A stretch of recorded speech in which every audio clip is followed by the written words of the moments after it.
Hi, I'm Jackie and I'm going to give you the top 10 most important exercises for you to have a flat belly. 10 exercises to have a flatter belly. Number one, and many people don't realize this, but good posture. If you have good posture, most of the time, you have a flatter belly. Just deliberately right now, slouch and just see how it tends to bulge your belly out. Now lift through your spine, shoulders down, reach the crown, and your belly will be naturally lifted. So most of the time, have good posture. If you find that hard, you should do yoga and you should do my YouTube because I'm onto it all the time. So good posture. And number two is diaphragmatic breathing. So if you're always holding your belly in to make yourself look thinner, it actually impedes the free movement of the diaphragm, so you're not breathing freely and you're cutting off blood flow a little bit because the main arteries and veins the biggest artery and vein goes through the diaphragm, and also the flow of the food and the lymph, which is like the sewage system. So if you're always holding your belly in, it's not good for your overall health, digestive health, circulatory health, immune system, everything being in balance. You need to be relaxed in your belly for the diaphragm, the primary breathing muscle, to move freely. So we're going to actually practice breathing into our belly. So we'll do it standing first. Breathe into your belly. Nice relaxed belly, and then breathe out. Naturally the belly comes in. Breathe in, nice relaxed belly. It should come out a bit, and breathe out. Naturally the belly comes in. And then we'll practice that on the floor as well, diaphragmatic breathing. So that's number two.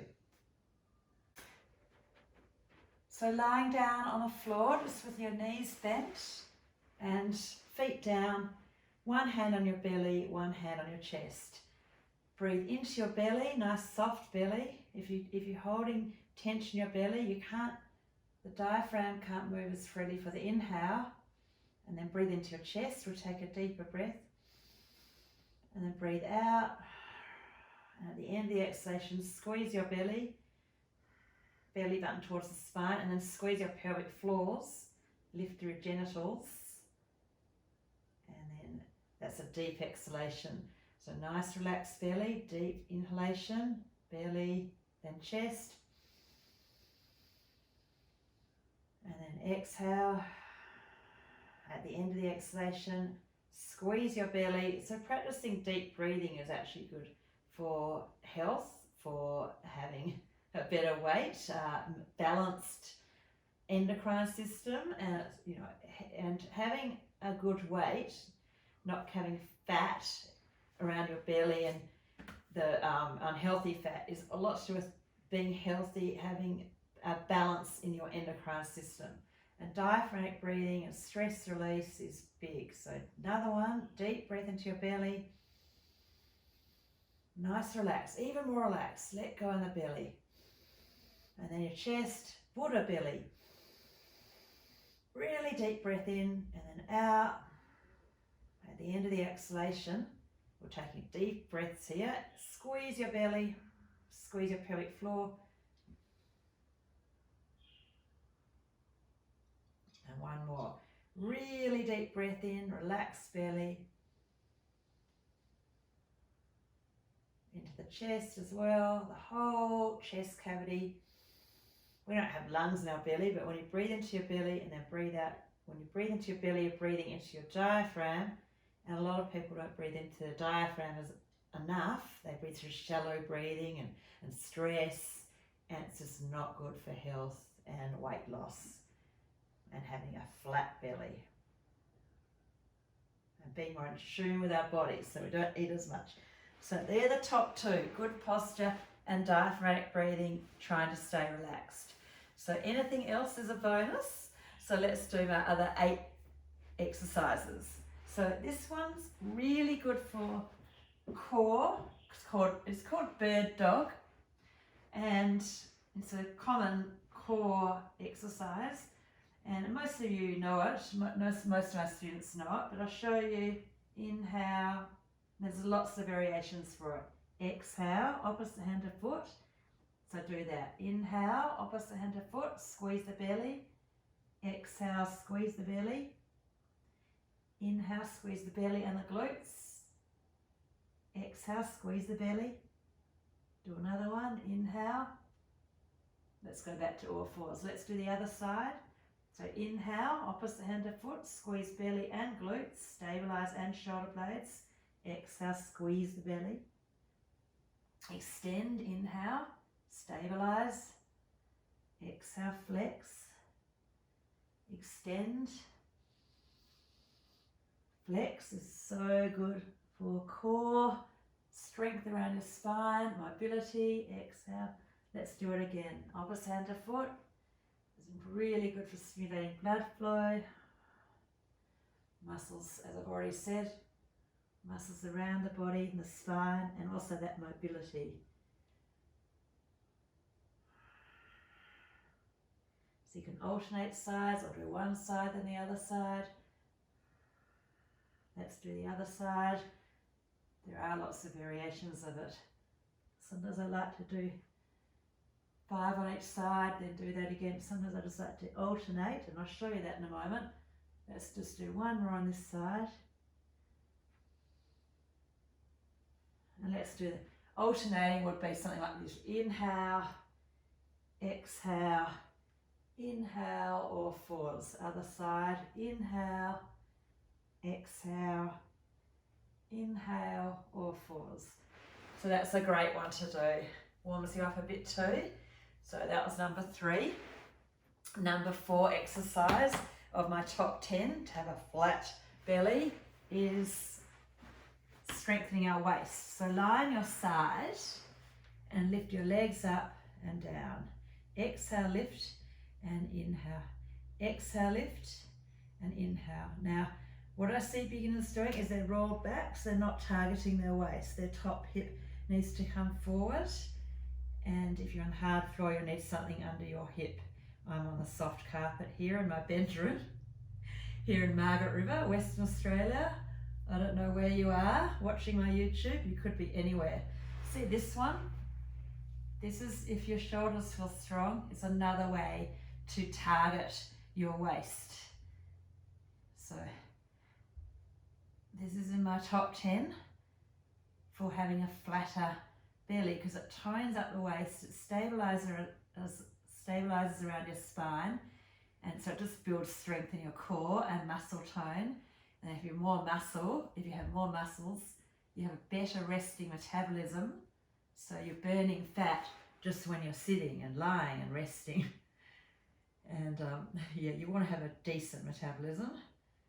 Okay, let's do the other side. So there's this one, just lift the legs up and down, exhale, lift, lower down, inhale, exhale, lift. If your shoulders feel strong, as I've already said, this is another way to target the waist. Just be careful of the shoulder joint there and the neck. Some people, I know most of my students are over 50, so you do need to be careful of aggravating neck and shoulders. Hopefully you felt your waist muscles a bit there. So 5, another exercise which I think is incredibly important. It's not you're using our belly, it's, see, we're strengthening our back, because if we don't strengthen our back, we sort of go in this direction. So as I've already said, you need to have good posture. So lie on your belly and then lift exhale, lift one leg, then lower, inhale, exhale. You can also add on like before, opposite hand to foot. But if you're, this is actually easier on the neck. So inhale, exhale, W arms, inhale, lower, exhale, opposite, one foot, then one that other leg coming up. Sorry, the instructions weren't very clear then, but you can see what I'm doing here. Those of you who have done a lot of yoga and have very strong back, you can do both. You can do both legs together, but it is stronger in the lower back. So maybe the easier one is to make a pillow with your hands. You lift up one leg and you lift up the other leg. So that's strengthening your back. Really, really important to do these exercises, not just the belly exercises. Okay, so make sure you do cultivate a strong back with these kind of exercises. There's lots of variations there, which you'll get in all my videos too. It is good to have variety, not always do the same video all the time, or go to this, you know, if you go to yoga classes, you're always getting lots of different exercises. Okay, so the next one is, it's called cross crawl, but different variations. So I'll show you the easiest one, especially if you have low bone density, one knee in, then the other knee in, or if you have some neck problems. This is just like lighter weights, safer for your neck. Exhale, one knee, inhale. Keep that core switched on, just squeezing your belly like you're bracing, like you have a tight belt, like you have a corset. Okay, but if you like, you can, if it's okay to add weight, you can do the legs, straight legs. I think you can see me. Okay, and then you can also do cross crawl, which if you feel you're not pulling on your neck, but if you do have low bone density and your spine's getting rounded, this is actually not, you shouldn't do the sit-up bit, just do the legs bit and the waist. You're already on the waist, but if you feel it's safe, you can do this, squeeze the belly, and don't think elbow towards the knee, think chest towards the knee. Exhale.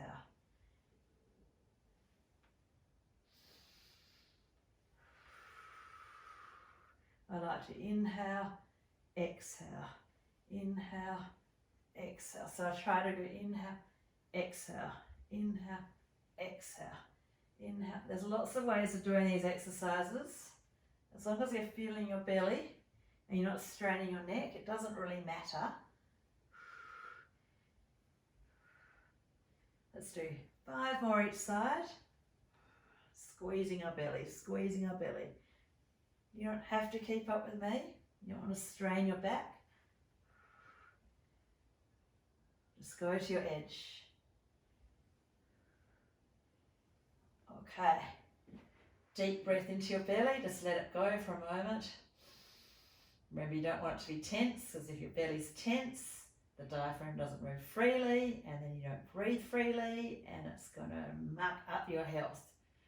So that's the most important thing. Good posture, breathing freely, don't forget. Okay, boat pose is definitely, it's a classical yoga pose. In Pilates, it's called V-sit. So I'll show you, for some people this is safe. Most people can't have straight legs because their hamstrings are tight. So it's a flexibility thing. So just to get to here, you need to be flexible. So a lot of you just do it like this, with the knees bent. Okay, and straight back, and then you'll feel enough muscles there. But some people are more flexible. You try it with straight legs, and you hold like this. That's boat pose. Now, some of you, I think it's, if you can, hold that. But some of you, I think this is much safer, especially with prolapse, because downward pressure here, and especially if you have osteoporosis, you can't keep your back straight.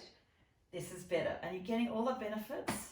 So whichever one works for you. You could be doing this, safer, but some of you, it's fine to do this one. So let's just hold for a bit longer and try to feel the muscles and lift the chest. Don't let the shoulders pull up. 10, 9, feet level, try to get the weight equal. 5, 4, 3, 2, 1. The good old boat pose. Okay, next one is the good old plank pose. Definitely in the top 10 for having a flatter belly. I think everybody knows what plank is, but I see beginners doing it like this, so don't do that. Or like this. So it's this. You can be on your elbows, or you can be straight arms, depends on your wrists. I'm going to go on my elbows as I feel it's a bit stronger. Now if you're really strong, then just walk your elbows forward and it makes it harder. Long levered plank. Your elbows back under your shoulders and no bottoms in the air, no sagging hips. You should be feeling your muscles. Squeeze your belly button towards your spine. Let's go 10 more counts. Don't worry if you can't do it without sagging for now. Put your knees down if you're a beginner. Otherwise you build up to a longer hold, not excessively longer. Okay, that will do. Excessively long planks, which is a big thing on the internet, plank challenges, actually not good for your shoulders. We want to live to 100 with healthy shoulders, not too much wear and tear. So enough exercise, not too much for health. Okay, number 9 exercise in the top 10. Sphinx. Sphinx has made the top 10. This is Sphinx. Or you can do Cobra if you're a bit more flexible. Sphinx or Cobra, just stretching your belly. Most people, Sphinx is enough because you don't want a short, tight belly. So make sure you stretch your belly, and this is very good for your posture. Sort of the opposite of sitting. And so people tend to think to get a flatter belly, it's all about all this kind of thing. Yes, we have done a bit of that. Yes, we need to keep our belly strong. But actually this one, I think, is equally, if not better, for having a flatter belly. Because you have better posture and trying to relax into your body as well. And try to love your body and be good to it. So don't always give it too much alcohol and hot chips, deep fried food. Try to put good things into you. And speaking of doing something good for yourself, being kind and loving, is this. You might not think this is number 10 of the 10 best exercises for the flat belly relaxation pose.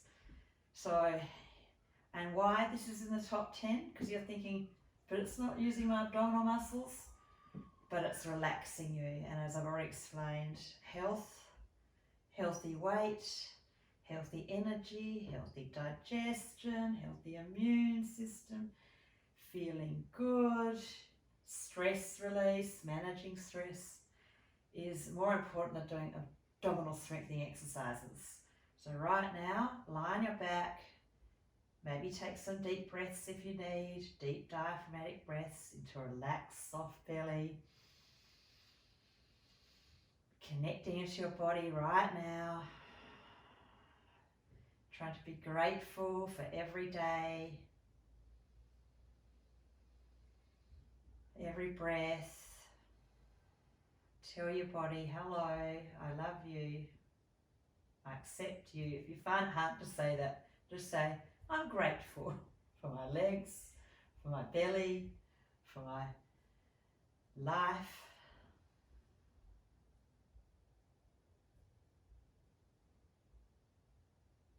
Relax that face more, let go of the eyeballs, and just visualize your day.